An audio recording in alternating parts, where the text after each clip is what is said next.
Hi everyone, I'm Becky from Central Coast Library Service and we've got something really special to share with you today. So I'm here with our friend Parker the Platypus. Say hi Parker. And we've got a very special guest here today. This is Lee and she's from Australian Wildlife Displays. And we're going to have some fun finding out about some wonderful Australian animals. So welcome Lee. Thanks for having me along. I'm very excited to be joining you, and I have got some really awesome Australian animals to introduce to you today. How exciting. And I think we're going to have lots of fun meeting these animals, and I think these kids are really going to enjoy what we've brought along. Definitely. Are you ready, Parker? Oh yes, he's so excited. He's very, very excited. So you might see that I've got something on my lap here. So I've brought along a nest. And you can see this nest is a little bit different to what a lot of kids are maybe used to seeing in the trees, like a typical bird's nest, because it's actually not a bird's nest. This is the really cool thing. So this nest here is round, and this animal normally would build a nest like a round ball. And if the kids have been looking really hard in their backyards, they've maybe seen one of these, because this beautiful animal that's in here we actually find in our very own backyards, which I think is really, really exciting. Now, there's just one key thing the kids will need to do in order to see this animal. Okay. They're going to need to grab a torch and go out at night. Okay, because you're not going to see this animal during the day because it's inside, hiding. So what you've got to do is get the torch with mum or dad and go outside looking up in the trees at night time, and then you're going to see this animal. So shall we see who I've got? Oh, yes, please. Okay. So this is a special nest that I built because it's got a lid. And obviously in the bush, they wouldn't need a lid. Okay. So I thought I'd just point that out. So here we go. If I take my lid off, I have got someone very, very special. So Yeah. Parker, meet Blossom. So this is Blossom. And she's one of the beautiful animals that we find living right here on the Central Coast. And if the kids are lucky, they've seen them in their backyard, which I think is really awesome.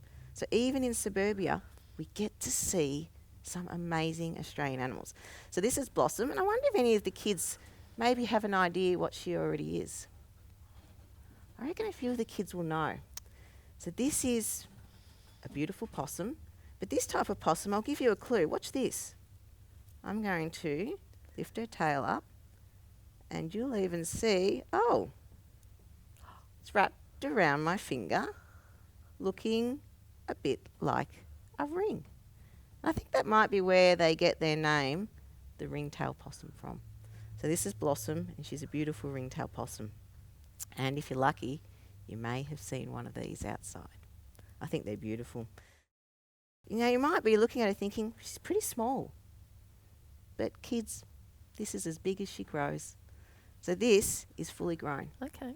Okay, now sometimes people get confused because they see another possum in their backyard that's really, really big. And that one's called a brush-tail possum. So it's different. This is a ringtail possum, and these are a bit shyer. So that's why you've got to get the torch and look further into the trees to see if you can see one of these running around near your backyard. Would you like to have a touch of it? Oh, yes. Maybe you could describe to the kids how she feels. Okay. So touch her fur. Oh, she's very soft. She's snuggling and warm in that nest. She's having a nice little relaxing time in her nest. And you might have even noticed that I've put a few new green leaves in here. There's some few old ones, which is just part of her nest, but there's these new green ones. And I put these in here for one main reason, because if she wakes up, she can eat them. Uh-huh. I was going to ask you what she likes to eat. Well, this is exactly what she likes to eat, these beautiful green leaves. So these leaves here, these are from gum trees. So the kids will all know gum trees. We've got lots of those around. They love to eat the leaves of the gum tree. And these ones here are actually really delicious. And they're from what we call a wattle tree or an acacia. And often these little, you can see these little dots here, they're going to be beautiful, bright yellow flowers when they're ready. Very good. So they're two of her favourite leaves to eat, the wattle leaves and the gum leaves. She doesn't mind the odd flower, I must say. The odd flower is a very, very delicious treat. I suppose it's a bit like lollies for kids. Goes with her name, doesn't it? I know, Blossom. Blossom. I know we often call our flowers Blossom. Although there is one very, very important message that Blossom loves to share with the kids. And I think that's the importance of helping protect the little animals around our homes. Now, unfortunately for Blossom, she was an animal that came into care because of a very unfortunate accident to her mum. So I think all the kids know that these beautiful possums are those special animals that have a pouch on their tummy. And that's where their mum actually keeps their baby. So when she was really little and still living in her mum's pouch, unfortunately, her mum got killed. And it makes me very, very sad. For Blossom, she was rescued. And so now she lives very happy and very safe. But I think one of the important things that Blossom loves to share and make kids aware of is the importance of keeping our pets locked up. And in particular, our pet cats. And I think it's really important that people have responsible pet ownership. And for pet cats, that might be keeping your cat inside, like I do. I've actually got 2 cats, and both my cats are indoor cats. And some people can even get really creative and build outdoor cat enclosures that come off the side of their house. And I think that's all about responsible pet ownership. And I think that's what Blossom is a very good ambassador for, is promoting responsible pet ownership. She's not too interested in you, is she, Parker? I know, sorry. She's actually probably a little bit tired because the kids will know she's nocturnal, which means now is her sleep time. Should we let her go back to sleep? Yes, I think we should. I think we should. She's tired. I know, she looks a bit tired. Well, good night for you, Blossom. Say bye, Blossom. We'll pop her lid back on there. Oh, that looks like a cosy nest. I think I wouldn't mind sleeping in a cosy nest like that. No. What else have I got for you, Parker? What could it be? What else have we got? Oh, have you heard of the word camouflage? Have a think about that one for a second, Parker. I'm going to pop Blossom over here. I'll be back, kids. Think of the word camouflage. Well, I'm back, kids. Did you have a bit of a think about the word camouflage? And maybe you know what the word camouflage means, or maybe you could ask Mum or Dad, who are watching with you, what does camouflage mean? And when I think of camouflage, I think of really cool animals like this. I wonder if anyone knows what it is. This is Frankie, by the way. Hi, You can say hi to Frankie. Give Frankie a wave. Give Frankie a wave. Frankie's doing what Frankie does best and sits beautiful and still. And that's right, kids, you already knew that this beautiful bird is called a Tawny Frog Mouth. And I hope that maybe some of you have even seen one of these near your place. These birds, believe it or not, are actually quite common, which means we find them around our homes, we find them in our local national parks, we find them in our park and playground areas. I've even heard of kids telling me they've seen them in the trees at their school, which I think is absolutely amazing. Beautiful tawny frog mouth. And I have to show you this because this is the super cool part about the tawny frog mouth. Could you just swap hands for me, Frankie, please? Thank you. Have a look at this. I'm going to pop Frankie. Oh, where did he go? Aha. Check this out, kids. So can you see that the colours on Frankie's feathers and even the patterns are very similar to the colours and even some of the cracks and the holes in this log I brought along. And this is what we used. This is the word that we call camouflage. So blending in. So which means when Frankie's in a tree, she's really, really hard to see. And you might even notice what Frankie's, I'm going to turn this around a little bit with Frankie. You might even notice how Frankie's kind of poking her beak up a bit. Parker's trying to do it. He's not quite there. But what they do is they poke their beak up like this, and they're trying to pretend to look like a broken tree branch. So by looking like a broken tree branch, do we know that they're there? No. It's a good trick. It's a very, very good trick. Remember we were talking about nocturnal? Mm. Well, guess what? They're nocturnal too. Uh-huh. So they spend all day sitting in the tree, pretending to be a branch, and then at night they fly around catching bugs. These guys love to eat bugs. Do you know their favourite bug is a moth? Not moss. Moss grows on rocks. A moth. Okay. You know, like a butterfly, but at night? A moth. Really cool.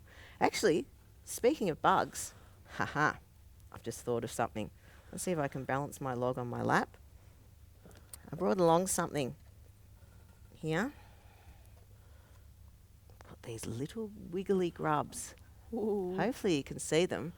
The kids may have even heard of these. These little grubs I've got here are called mealworms. And there's a really cool thing about these mealworms is it's a bit like a caterpillar. The caterpillar changes to look totally different. So you know how like a caterpillar will change into a butterfly? Mm-hmm. Well, these mealworms actually change too. But these don't turn into butterflies. These actually turn into beetles. Okay. Yeah. Metamorphosis. That's that really cool word. Metamorphosis. Start as looking like one thing and change to look totally different. Yeah, so these will turn and change into beetles. But this one probably won't. I think I might know what this one's going to turn into. Shall we see? Oh, A meal. it's gone already. I'm going to turn Frankie around so we can get a better look. How about you hop onto my hand for me, Frankie? Step back. Step up onto my hand. Good job, Frankie. Thank you. Let me pop this down here. Oops, we nearly lost the mealworms. I have to get Parker to help me find all the mealworms. Here we go, Frankie. Oh, yum. Becky, would you like to give Frankie a bit of a snack? Sure. They're a bit wiggly, but you'll be okay. Here we go, and just pop it into her beak. Oh, she's very gentle. She is very gentle.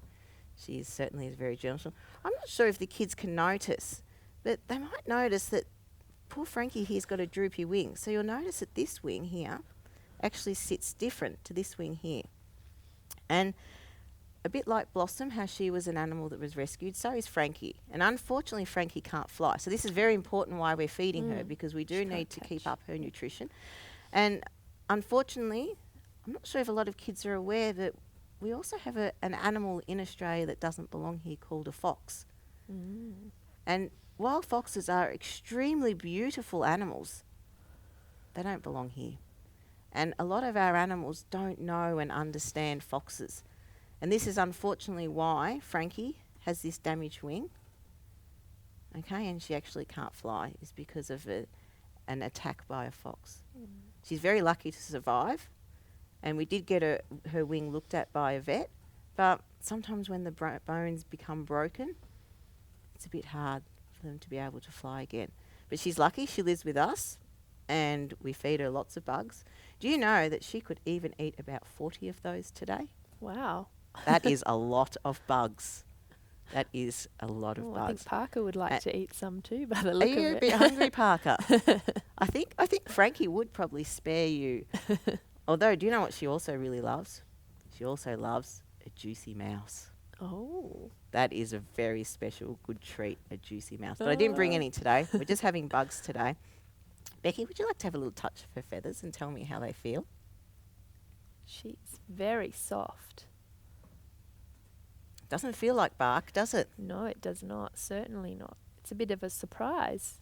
Yes, yes. She looks like she should be rough, like the touching of bark, which I'm sure all the kids have done. They would have touched the bark as they're climbing trees. That's right.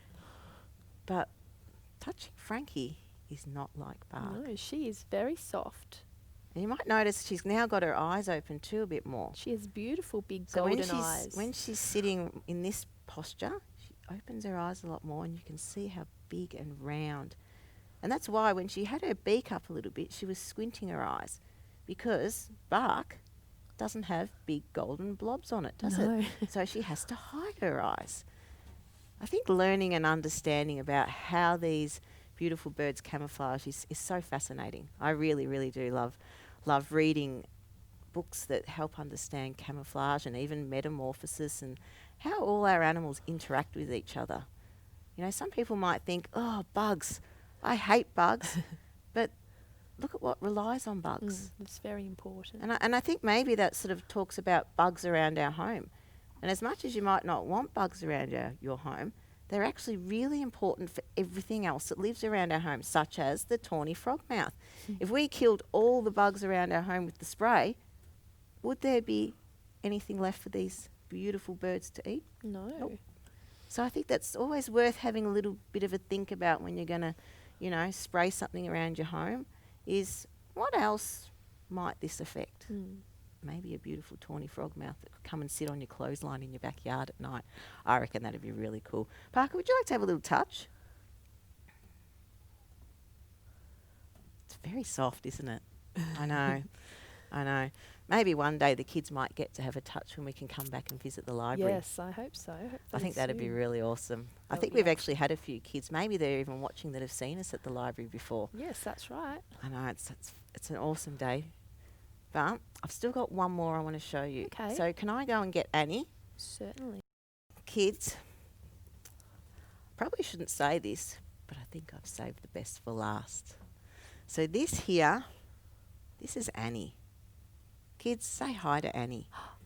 Hi, Annie. So this is Annie. And I reckon the kids out there probably already know that Annie's a bat. But did you know that she's a bat that we call a flying fox? And I'm going to show you why in a very close moment. So this is a beautiful bat that we call a flying fox. Sometimes people refer to them as fruit bats. Okay. So a lot of people will call them fruit bats. And one of the reasons is because they love to eat fruit. But they don't just eat fruit. They really love flowers as well. So being here on the Central Coast, I think we're actually lucky because we do have a few colonies close by on the Central Coast. And the thing with bat colonies is they move. So they don't always stay at the one place because they move around according to what trees are in flower. Okay. Okay, so if you don't have any trees in flower, they might not stay there for very long. But if you've got lots of trees in flower, they'll visit you for a while. Now, these, I think, are probably one of our most important bush animals because they're really important for making not just trees, but healthy trees. Okay. Okay, so they're made. Everyone, hey kids, you all know bees, don't you? You know, tiny little things buzzing around. Okay, well, bats play a very similar role to bees in that they go to the tree and the pollen will get stuck to their fur and then they fly away and take the pollen to another tree. And by doing that, that actually makes for really healthy trees. And one of the really cool things about bats is they don't just visit the tree here and then the tree on the other side of the river. They might visit a tree on the Central Coast and take the pollen to a tree up in the Blue Mountains. And that is really, really important for our trees. It makes them extremely healthy. Did you just see her wings then? Yes. I think, Annie, Just having a stretch. could you stretch this wing out again for me, Annie? Wow. Now, kids, you might even see some bones in her wing. You might even see some veins in her wing. So these wings are very, very beautiful. And you can see, you're going to stretch them out a bit more for me, Annie? She goes, what are we up to today? There we go, look at that. You can see the bones and you can even see this little thumb hanging down. This works a bit like ours. Okay. So she uses her thumb to hook onto things. And she can hold on to things and she can grab things with her thumb. So it's a bit like how our thumb works. Now she's having a bit of a scratch. So Annie here, she's actually quite old. She's probably about 12 years old. So which in bat years is pretty old. Okay. And I've actually had her since she was a baby. So Annie here, unfortunately, one of the things that happens with bats is they often climb onto things they shouldn't. So some bats will unfortunately climb onto wire. Some bats get tangled in netting. But for poor Annie, her mum touched the power lines. And she's even got a bit of a damaged toe. You probably won't be able to see it. One of her toes is a bit damaged. And when her mum touched the power lines, she unfortunately got electrocuted. And as a result of that, poor Annie was found rescued, cold. And so I got her, she was probably maybe about 3 months old. So she was very young. And can I show you what I used to do with her? Yes, She was very please. tiny. So I used to wrap her up, have a little blanket, and I'd wrap her up, and I'd hold her like this, and I'd put her in my arms like this. And you know what? Like She a was little so baby. tiny. Do you know what I used to give her, Parker? She used to get bottles of milk. So I would feed her just like a little baby. Oh. But now she's a big girl, but she still loves a cuddle. Now, kids, she is extremely beautiful and extremely important. But I think we all know that if we did see an injured bat, you don't just go and pick it up. No. No. If you see an injured bat, you could call a rescue group, and they'll send someone out who's specially trained to rescue these beautiful, important environmental animals.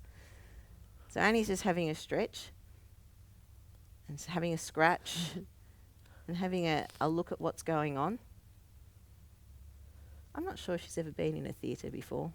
So this is probably an exciting Very adventure. special. I know. And I do hope that some of the kids might see and even understand why this is actually my favourite animal. This is my favourite animal in the whole world. She's cute, but she's also really important. Yep. And I think that's the main thing. She has a very, very important environmental role to play, and that's helping our beautiful trees grow. Because, of course, the kids will know, do we need the trees? Yep, we sure do. Yep. That's one of the reasons we need it, isn't it? That's To help right. us breathe beautiful fresh air, clean water. Trees all help with that, and I think it's very, very important. Well, I think it might be time for Annie to go back.